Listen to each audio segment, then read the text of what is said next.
Selamat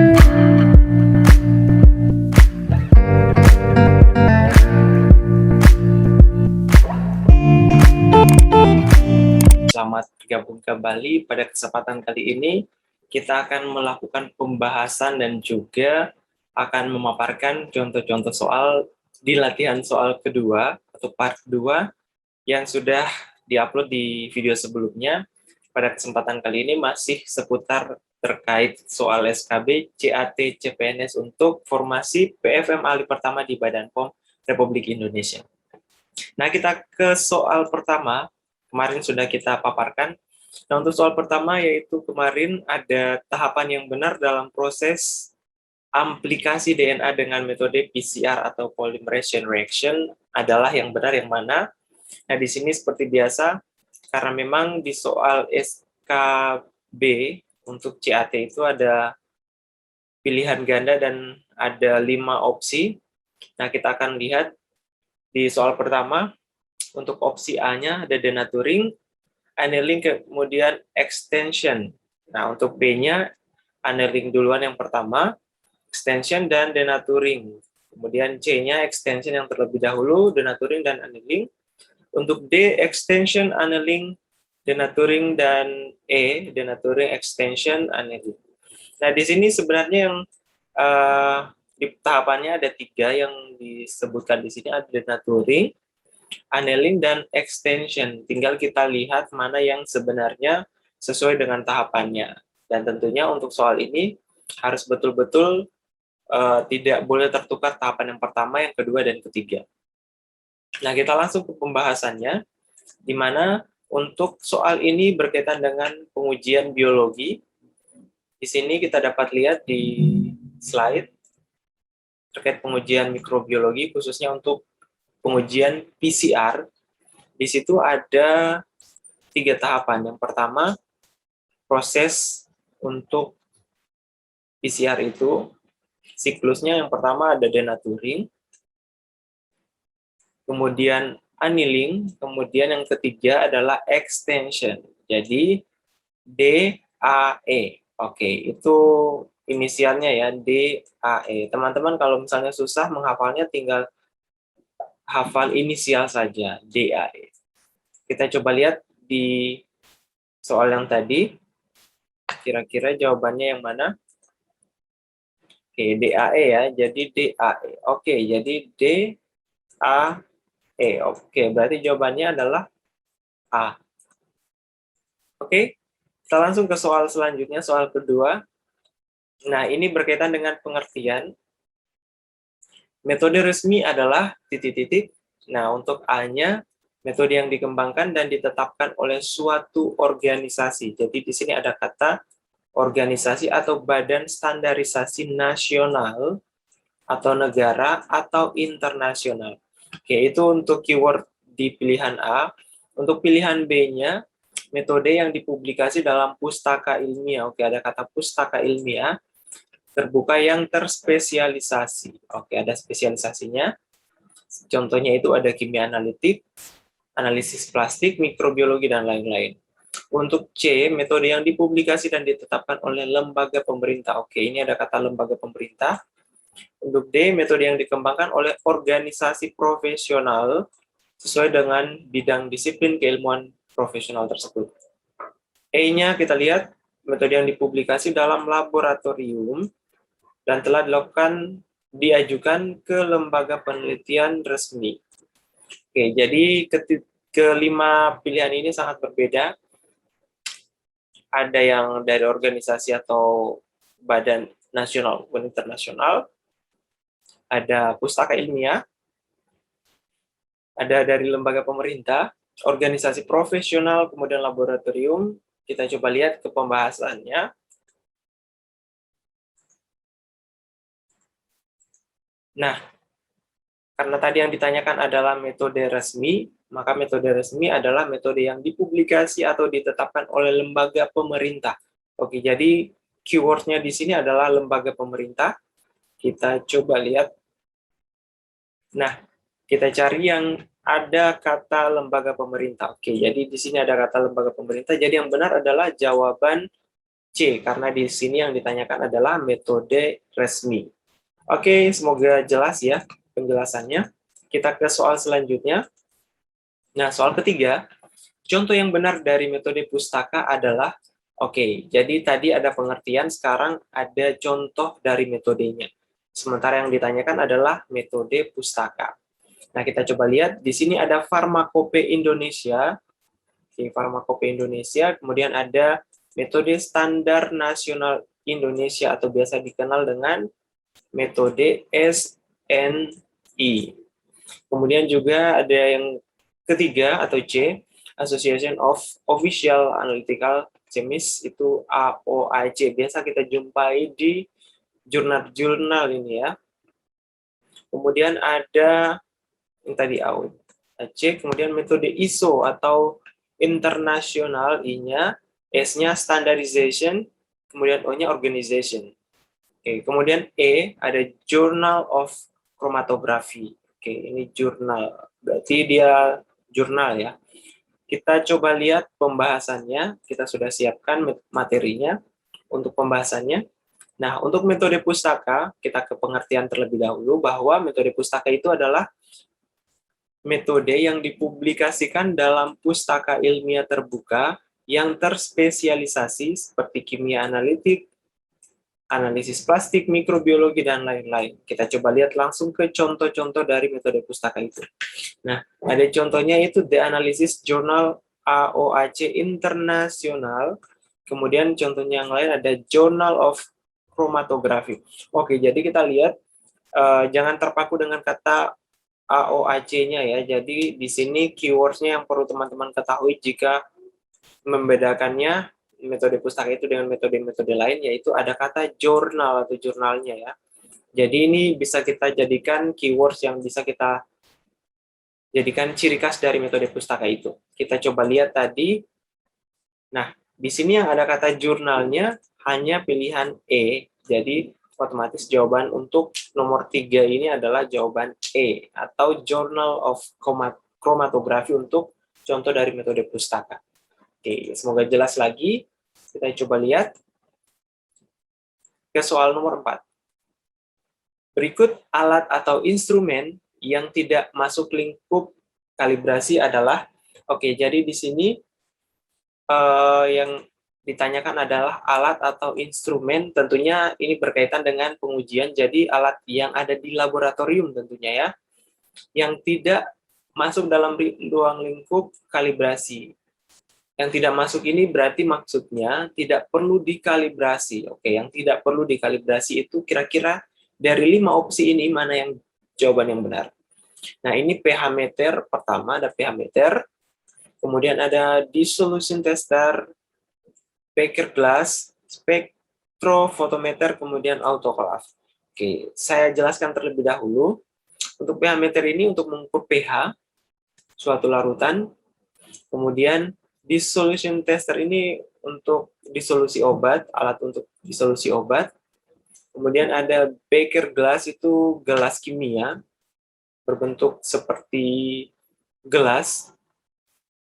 Kemudian juga ada spektrofotometer, itu alat untuk mengukur panjang gelombang suatu senyawa biasanya. Kemudian autoclave ini alat untuk mensterilisasi biasanya alat-alat yang ada di laboratorium mikrobiologi. Coba kita lihat penjelasannya.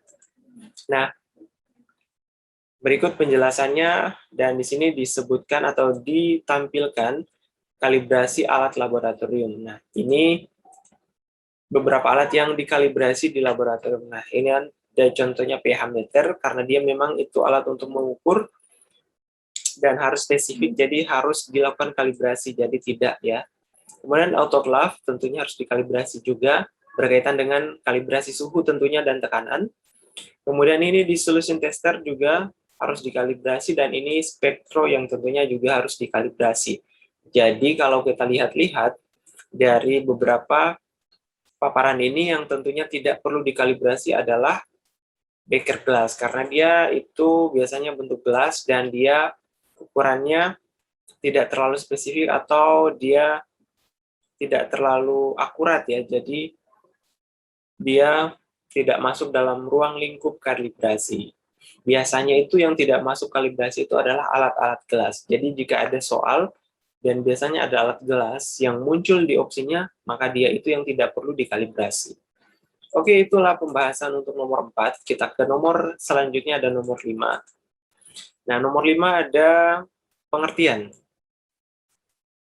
Serangkaian kegiatan untuk menetapkan hubungan dalam kondisi tertentu, antara lain suatu besaran yang ditunjukkan oleh peralatan ukur atau sistem pengukuran, atau nilai yang direpresentasikan oleh bahan ukur atau bahan acuan dengan nilai terkait yang direalisasikan oleh standar adalah pengertian dari.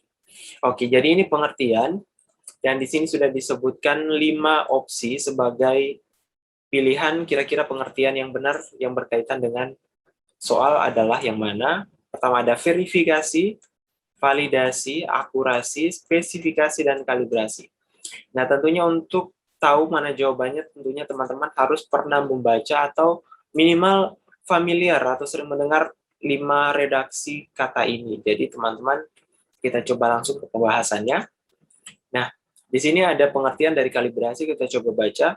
Adalah serangkaian kegiatan untuk menetapkan hubungan. Oke, jadi ada kata menetapkan hubungan dalam kondisi tertentu antara nilai suatu besaran. Jadi ada perbandingan ya antara nilai suatu besaran yang ditunjukkan oleh peralatan ukur atau sistem pengukuran atau nilai yang direpresentasikan oleh bahan ukur atau bahan acuan dengan nilai terkait yang direalisasikan oleh standar. Ini definisinya dalam FIN 1993.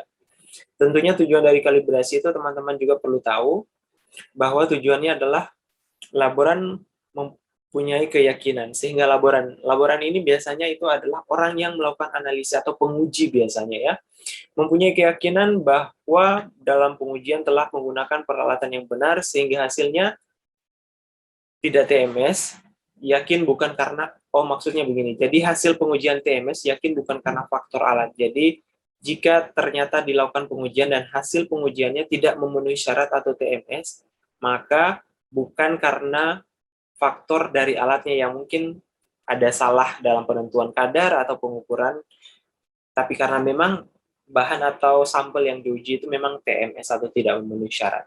Itu tujuannya. Jadi yang benar adalah kalibrasi ya, itu tadi. Jadi yang benar adalah kalibrasi, yaitu pilihan E. Oke, itu jawaban nomor 5. Kita langsung ke nomor selanjutnya, ada nomor 6. Proses pemisahan zat terlarut oleh suatu proses migrasi diferensial. Oke, kita coba garis bawah ya. Ada kata pemisahan zat terlarut oleh suatu proses migrasi diferensial dinamis dalam sistem yang terdiri. Oke, di sini ada 2 fase atau lebih, salah satunya bergerak, berkesinambungan dalam arah tertentu, dan zat-zat itu menunjukkan perbedaan mobilitas. Ini disebabkan adanya perbedaan absorpsi, partisi, kelarutan, tekanan, uap, atau ukuran molekul, atau kerapatan muatan ion adalah pengertian dari. Nah, kira-kira pengertian dari apa ini ya? Kita coba lihat. Pertama ada disolusi, kromatografi, spektrofotometer, destruksi, spektrofotometri serapan atom. Nah, untuk disolusi ini yang tadi seperti contoh yang dikalibrasi tadi, kromatografi ini biasanya itu yang HPLC ya, atau KCKT. Contohnya kromatografi, ada juga lapis tipis. Kemudian untuk spektrofotometer sendiri, untuk C-nya ini yang tadi, alat yang perlu dikalibrasi tadi ada contohnya ya. Ada destruksi. Destruksi itu biasanya untuk menghancurkan atau merusak struktur kimia. Sedangkan SSA ini adalah alat atau instrumen untuk mendeteksi logam. Nah, kita lihat langsung ke pembahasannya.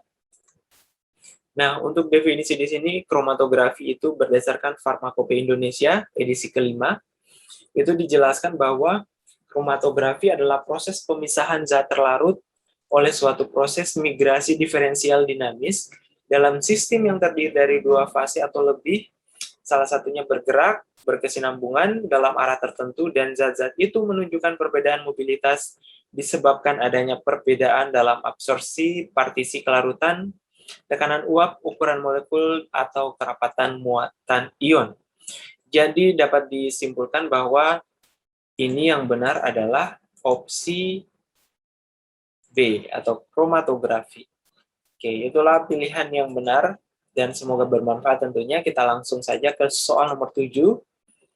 Nah, apa yang dimaksud dengan sampel representatif? Oke, jadi ini pengertian ya yang ditanyakan dari sampel representatif. Sampel representatif itu atau contoh representatif itu biasanya adalah bahan atau sampel yang akan diuji di laboratorium, bisa berupa makanan, obat, ataupun kosmetik, OTSK juga bisa. Kita coba lihat opsinya. Di sini ada kata representatif. Ini yang kata kuncinya yang perlu teman-teman tahu ya. Representatif. Untuk opsi A, kita coba baca. Sampel yang karakteristiknya hampir sama dengan yang dimiliki populasi. Ini berarti bahwa item-item yang dipilih menjadi sampel serupa dengan item-item yang tidak dijadikan sampel. Jadi, jelas ya untuk opsi A-nya ini disebutkan bahwa sampel itu atau sampel representatif itu adalah sampel yang mewakili sampel-sampel yang lain. Dengan kata lain bahwa sampel-sampel yang lain itu serupa atau sama dengan sampel yang diambil tersebut. Ini agak masuk akal ya untuk opsi A-nya, tapi kita coba lihat untuk opsi selanjutnya ada opsi B. Nah, untuk opsi B-nya, setiap anggota dari populasi memiliki kesempatan dan peluang yang sama untuk dipilih menjadi sampel. Ini sebenarnya agak mirip juga karena sama ya, bisa punya peluang yang sama untuk dijadikan sampel, tapi kurang klop dengan representatif ini. Coba kita baca untuk opsi C-nya. Sampel diambil secara terpisah dari beberapa tempat dengan volume yang sama. Ini agak kurang ya. Sampel diambil secara acak dari bagian tertentu suatu bahan. Jadi kalau ini biasanya ada satu produk pangan yang akan dijadikan sampel, kemudian biasanya diambil beberapa bagian, misalnya dari bagian belakang, tengah, samping, depan, kayak gitu, terus dijadikan sampel supaya sampelnya diambil secara merata. Itu maksudnya untuk pilihan D. Untuk pilihan E, di sini disebutkan bahwa sampel yang karakteristiknya berbeda dengan yang dimiliki oleh kelompok dalam populasi dengan item-item yang lain. Ini agak jauh ya, jadi kayaknya yang masuk itu A atau B, tapi kita coba lihat opsinya di penjelasan. Nah, di sini disebutkan bahwa sampel representatif itu adalah sampel yang karakteristiknya hampir sama. Oke, jadi karakteristiknya ini hampir sama dengan yang dimiliki populasi.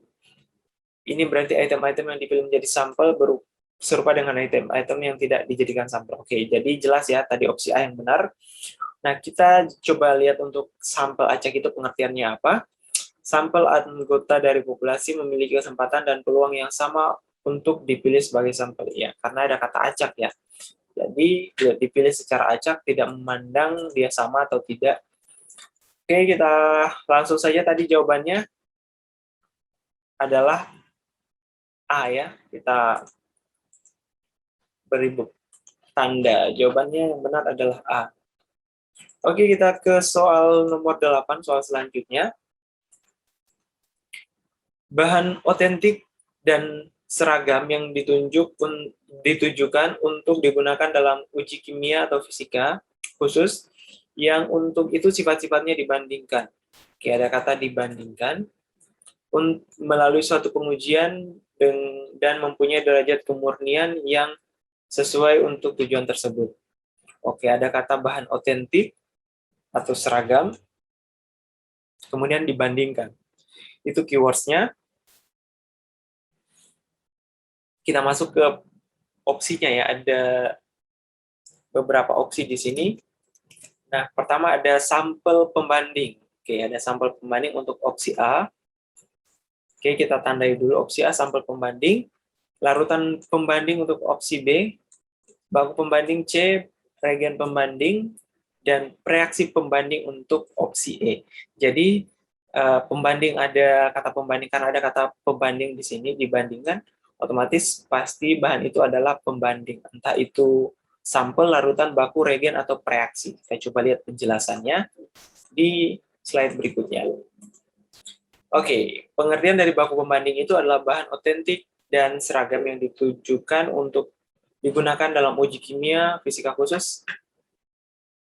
Oke, jadi jelas ya bahwa itu adalah pengertian dari baku pembanding. Oke, berarti jawaban yang benar adalah jawaban C, atau baku pembanding.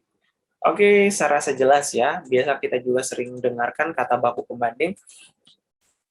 Nah, untuk nomor 9, nah ini masuk ke materi untuk mikrobiologi atau laboratorium biologi ya. Ini yang paling familiar untuk yang PFM ahli pertama dan background pendidikannya itu yang biologi biasa. Kita coba lihat metode uji kimia yang digunakan untuk mendeteksi penyakit hepatitis B. Oke, jadi hepatitis B itu kira-kira dideteksi dengan metode pengujian apa? Kurang lebih seperti itu pertanyaannya. Ada metode SRID, kemudian ada metode Selvero, metode CCID 50 menggunakan sel Hep2C, kemudian ada CCID menggunakan Selvero, dan metode ELISA. Nah, ini teman-teman kalau untuk menjawab soal ini tentunya harus familiar dengan metode ini, setidaknya pernah membaca lah atau pernah mendengar dan tahu kira-kira metodenya atau prinsip kerjanya seperti apa. Nah, kita ke penjelasannya. Nah, di sini sudah saya rampungkan beberapa pengujian dan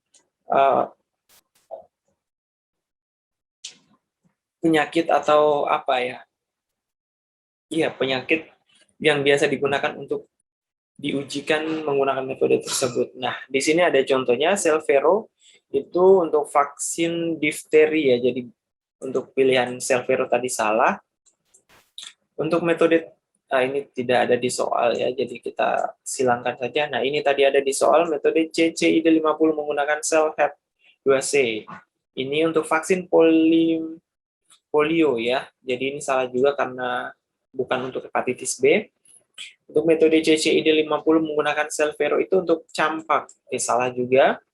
Nah, untuk metode ELISA itu hepatitis B. Oke, berarti yang benar adalah yang ELISA tadi. Tapi kita coba lihat dulu untuk metode yang lain supaya ada pengenalan buat teman-teman. Nah, di sini ada metode SRID tadi itu untuk vaksin influenza atau flu. Dan ada metode partikular kultur atau viabilitas itu vaksin BCG.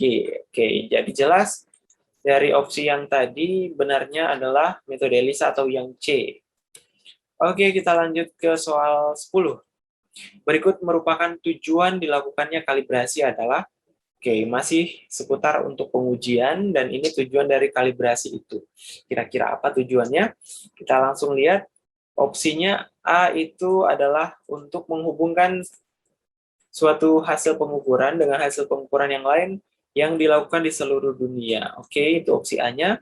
B, mengetahui tingkat akurasi suatu alat ukur, alat uji, standar acuan, atau bahan acuan.